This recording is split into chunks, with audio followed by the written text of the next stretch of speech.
Fieldman for Flagstaff County. Today I'd like to talk a little bit about pasture management.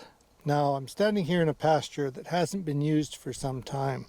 If you look down below, you can see there's quite a lot of old, well, call it trash, call it plant residue from previous years that's died. So this pasture is actually in fairly good shape.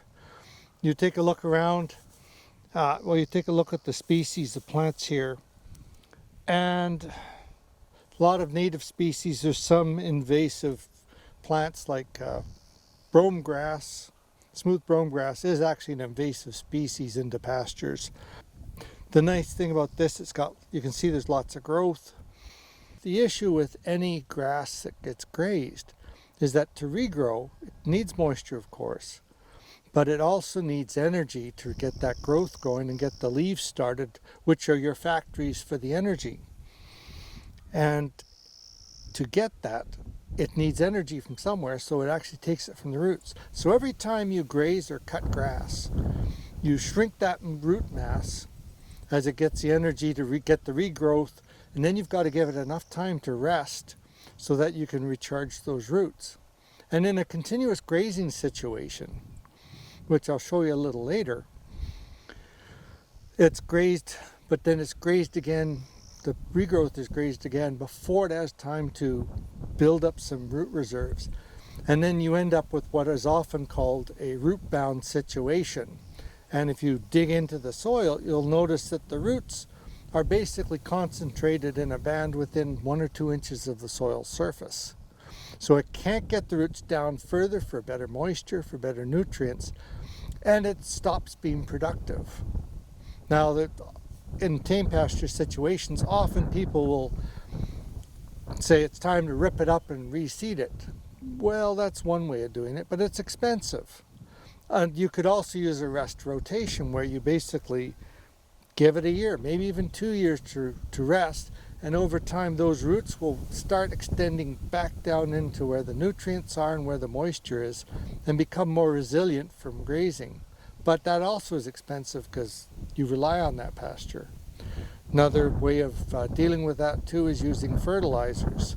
Put some fertilizer on, some nitrogen, get that root growth, let it grow up at least to 6 inches before you graze it so that it can start recharging those root systems. Now in this pasture, we got some interesting species. So here we have silver willow, wolf willow. It's an invasive species. And you've also got snowberry. So snowberry is an interesting plant because it usually starts with one plant gets established. And then it actually has exudates in its root system that prevent other plants from growing around it.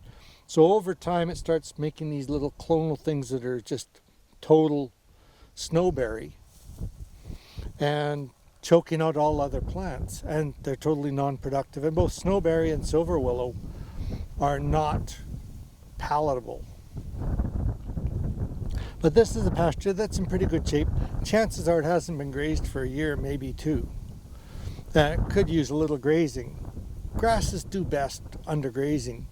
As you see down below, when you've got this much litter on the ground, it keeps the soil cooler, but without grazing and without sort of cleaning it out periodically, eventually it starts to choke out the grass. And so over time, you rest too long and the pasture becomes non-productive.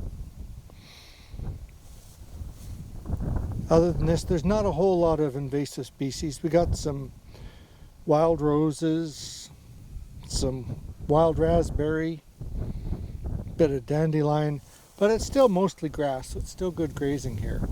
Here's another pasture. It's a little different. This one's actually being actively grazed.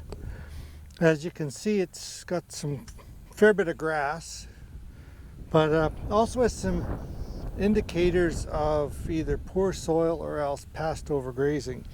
You get these little guys down here. These are called pussy toes.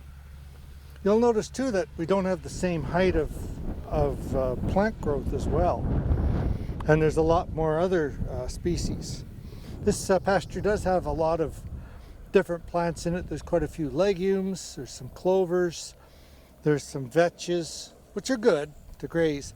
The problem is if you have a look around, a lot of the grasses are very fine leaved and they're very close to the ground. When you do continuous grazing, you tend to graze out the most palatable large leaf species of grasses. And it's kind of an adaptation thing. Some of the best native grasses we have for grazing are things like western wheatgrass. Well, that's not here because continuous grazing tends to select for it. Cattle will graze it out, and then you get less desirable species coming back in. This field too does have some snowberry coming. There's a buffalo bean, but the big thing is that you don't get the same productivity through continuous grazing as you do through a rest rotation. So in a rest rotation, you divvy up your fields into smaller patches and graze them. You can graze them quite heavy. You can take them right down, but then you leave them. And it's this rest. If you can, sometimes with native range such as this, it might be best utilized as grazed once a year. And you could sort of rotate in the pasture, in the paddocks, which one is the first one that gets grazed. So it's kind of your sacrifice pasture. And that way you can get much better utilization out of the plants. Because extensive grazing in a pasture like this, the animals tend to go back to the same patches that they graze first.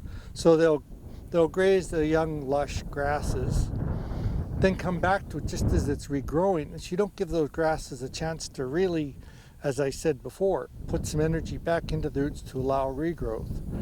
And then you kill those out and then they go on to the next palatable one. So pasture management is both simple and complicated because you have to adapt your management of it depending on weather conditions, the growth stages of the plants that are present. And this one's not heavily grazed, but it's continuously grazed, which means it limits your productivity. So those people who are just extensive grazing, it might be a good idea to look at some cross fencing. Electric fences are great for divvying up pastures and putting in laneways to get the water. It's just another tool to try and maximize the value that you have in your land and keep it productive.